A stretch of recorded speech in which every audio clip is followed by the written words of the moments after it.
Welcome students. Today we move to active and passive voice, future indefinite tense.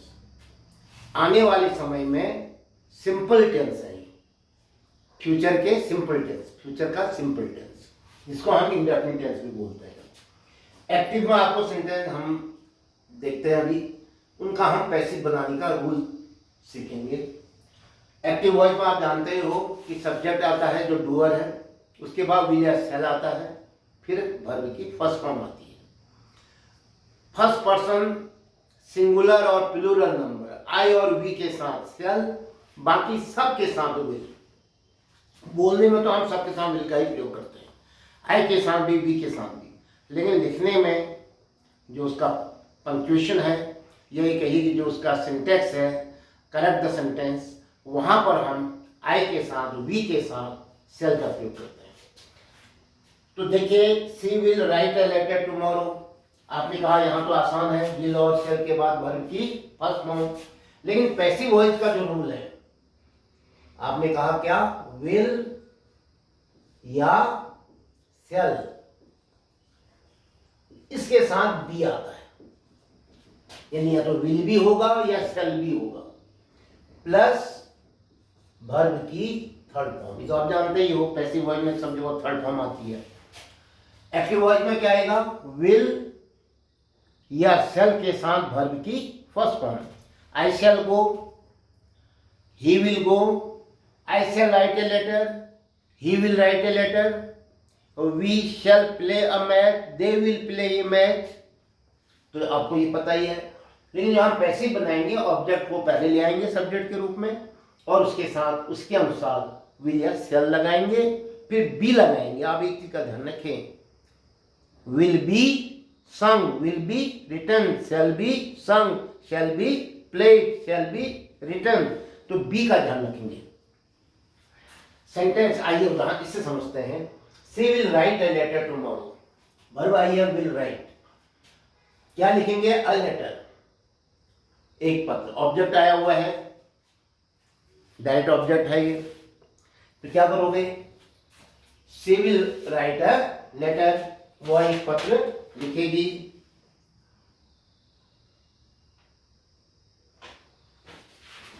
आपने कहा सी will write a letter, वो लिखेगी, क्या लिखेगी, a letter. तो आपने कहते साहब ये लेटर तो पहले आ जाएगा, अ लेटर। अब बताइए, अ लेटर के साथ विल आता है या शैल आता है? आपको मालूम है कि लेटर के साथ क्या आता है, विल। शैल तो केवल आई और वी के साथ आता है। तो लेटर के साथ विल आता है, तो आप क्या लगाओगे, विल बी, पत्र उसके द्वारा लिखा जाएगा कल को। A letter will be written, यहां राइट था, इसकी second form wrote, third form written. A letter will be written by, देखो ये सी जो है यहां आकर के ऑब्जेक्ट बनेगी, तो क्या बनेगा उसका, हर।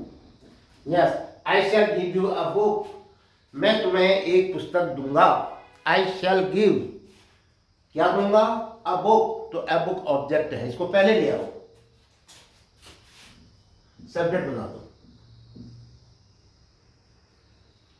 अब बुक हमने पहले ले लिया, अब बुक के साथ क्या आता है, विल आता है, तो अब क्या आएगा पैसिव में, विल बी, और उसके बाद गिव दिया था यहां वर्ब फर्स्ट फॉर्म। अब पैसिव में क्या आता है हमेशा, third form, give, gave, given. तो क्या हो जाएगा, a book will be given, a book will be given to you.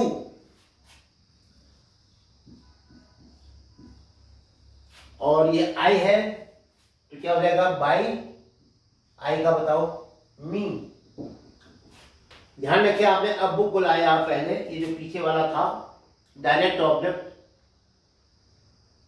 इसको ले आए आप किसको लाए, पहले डायरेक्ट ऑब्जेक्ट को ले आए। क्या था डायरेक्ट ऑब्जेक्ट, अब बुक, और इनडायरेक्ट ऑब्जेक्ट क्या था, यू, प्राणी। तो इसलिए हम इसको सुविधा समझते हैं, इसलिए इसको ले लो, आप किसी को भी ले सकते हो। अगर आप यू को लाते हैं तब भी हो जाता है, you will be given a book हो जाएगा। लेकिन एक बात देखो, पहला जो हक है, क्लेम, इसका होता है, किसका? इनडायरेक्ट ऑब्जेक्ट का। और इस इनडायरेक्ट ऑब्जेक्ट को अगर आप पीछे लेते हो, यानी इसको पहले न लेकर के इस ए बुक को पहले लेते हो, डायरेक्ट ऑब्जेक्ट को पहले ले लेते हो, तो अ book will be given you नहीं होगा, इसके आगे या तो टू लगेगा या फॉल लगेगा। A book will be given to you, हमने टू लगा दिया, देखो, by. Yes, my father will not teach us English, मेरे पिताजी हमें अंग्रेजी नहीं पढ़ाएंगे। मेरे पिताजी नहीं पढ़ाएंगे, क्या नहीं पढ़ाएंगे? हमको। एक तो ये आ गया ऑब्जेक्ट, क्लियर हो गया। और दूसरा क्या आ गया? इनडायरेक्ट ऑब्जेक्ट आ गया एस, और दूसरा डायरेक्ट ऑब्जेक्ट क्या आ गया? इंग्लिश। तो इंग्लिश को ले लो आगे, आपने कहा था एस को लेके बनाओ इस समय, तो चलो एस को ही ले लो, ये यू एस एस है, तो एस आगे जाके क्या बनेगा? वी। चलिए हमने वी ले लिया पहले। वी के साथ क्या आता है? फिर सेल आता है, ये ध्यान रखोगे। वी के साथ क्या आता है? सेल। और नॉट भी है तो शेल नॉट हो जाएगा। फिर क्या आता है? बी। पैसिव वॉइस में विल और शेल के बाद बी आता है, तो क्या कहोगे? We shall not be. Subject क्या था? Teach, verb. थर्ड फॉर्म लाओ, TAUGST, teach, taught, taught. We shall not be taught. अब ये जो दूसरा ऑब्जेक्ट है आपका डायरेक्ट, इसको लिख दो अपनी जगह पर, इंग्लिश। क्लियर हो गया? अब था पढ़ाने वाला माय फादर था, ये पीछे जाके ऑब्जेक्ट बनेगा। तो अगर ऑब्जेक्ट बनेगा तो क्या होगा इसका? बताइए क्या बनेगा? Bye my father. प्रोनाउन भी क्या है? कोई जब प्रोनाउन होता है तो वही चेंज होता है, बाकी तो क्या आएगा? वैसे ही आएगा, बाय लग जाएगा, उसके आगे केस बदल जाएगा उसका। इसका केस पीछे आने पर ऑब्जेक्टिव केस हो जाता है। Yes, why will he abuse me, वह मुझे गाली क्यों देगा? अब क्या बनेगा इसका पैसिव में? मैं या मुझे, मुझको उसके द्वारा गाली क्यों दी जाएगी? Why will he abuse me, वह मुझे गाली क्यों देगा? क्या कहोगे? उसके द्वारा मुझे गाली क्यों दी जाएगी? तो ये मी जो है आगे जाएगा, मी का आगे जाके क्या बनेगा? आई। व्हाई जरूर रहेगा, उसके साथ भी या शेल भी जरूर आएगा। अब वो किसके अनुसार आएगा? जो सब्जेक्ट बनने वाला है मी। आपने कहा मी तो आई होना है, तो आई के साथ तो शेल आता है, तो इसलिए व्हाई के साथ क्या आएगा? शेल। वाई शेल, किसका शेल है ये? आई का, इसके साथ आना है ना, ये आई सब्जेक्ट बनना है तो इससे शेल आया।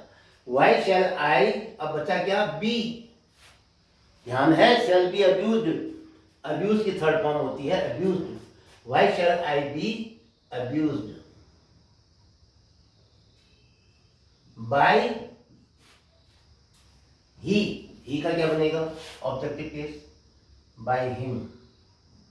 और mark of interrogation, question mark. Who will help the poor man, गरीब आदमी की मदद कौन करेगा? मदद करेगा, किसकी मदद करेगा? The poor man. ये ऑब्जेक्ट है, इसको पहले ले आओ, इसके साथ क्या आता है? विल आता है, और वो अपनी जगह पर रहेगा। लेकिन वो तो सब्जेक्ट था, उसको तो ऑब्जेक्ट बनना था। हु का ऑब्जेक्टिव केस क्या होता है? हुम, और उसके आगे क्या लगता है? बाय। बाय हुम, समझ लो। Will the poor man be helped by whom, ये है वाक्य। लेकिन हमेशा नियम कहता है कि WH को आगे रखो, तो भाई हुम जो WH था वो अगर आगे आएगा तो बाय भी उसके साथ आएगा। ले लो आगे, क्या बना? By whom. अब सब्जेक्ट क्या है? द पुअर मैन, इसके साथ क्या आता है? विल। हेल्पिंग वर्ब तो पहले आएगी सब्जेक्ट से। By whom will the poor man. Be, ध्यान रखिएगा, बी थर्ड फॉर्म हेल्प की, help, question mark. By whom will the poor man be helped? Yes. One, no, whom will they call here? वे यहाँ किसे बुलाएंगे? whom, किसको, ये किसमें है, किसे है यहाँ पर। अब हो जाएगा इसका सब्जेक्ट का काम कर रहा है, पीछे जाके ऑब्जेक्ट बनेगा तो किसको हो जाएगा। और किसको के लिए whom शब्द अपनी जगह पर रहता है, लेकिन उसके आगे टू लग जाता है, टू whom मैंने हो गया किसको। लेकिन और पीछे नहीं आ सकता है, डब्ल्यूएच वर्ड है तो पहले है तो आगे नहीं आओगे। बाय तो क्या पता है इसमें बाय ना लग करके टू लगता है, टू whom। जो काम बाय कर रहा है वही काम टू कर रहा है, ये ध्यान रखिए। इसलिए हमने इसको पहले ले लिया डब्ल्यूएच होने की वजह से। अब इसके सामने दिया सेल में क्या आएगा, हर है, हर का क्या बनता है सी, तो इससे विल आता है उसके लिए, टू whom विल सी। अब क्या बचा, अरे विल बी सेल बी याद है be, to whom will see be. अब थर्ड फॉर्म लगाओ कॉल की,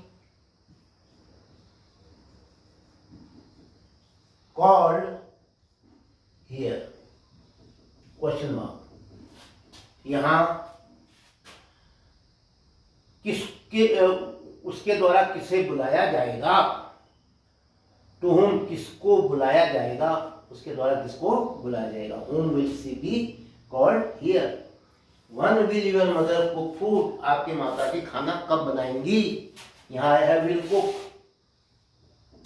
will cook ये है वर्ब।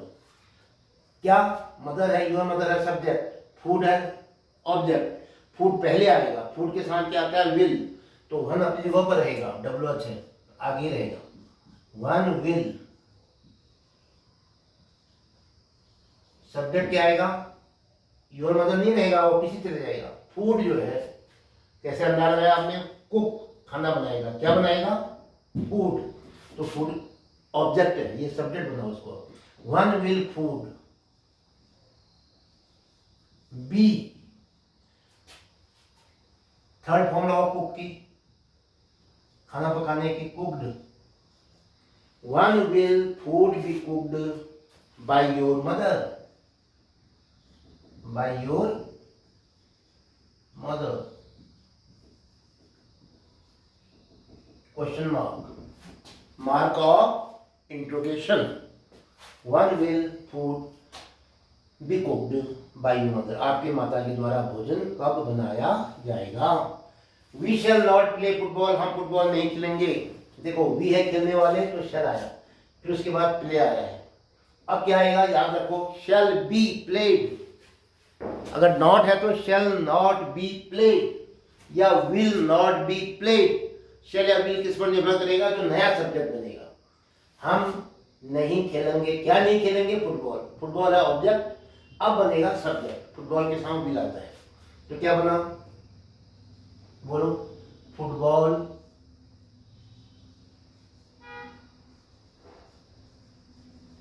Will not B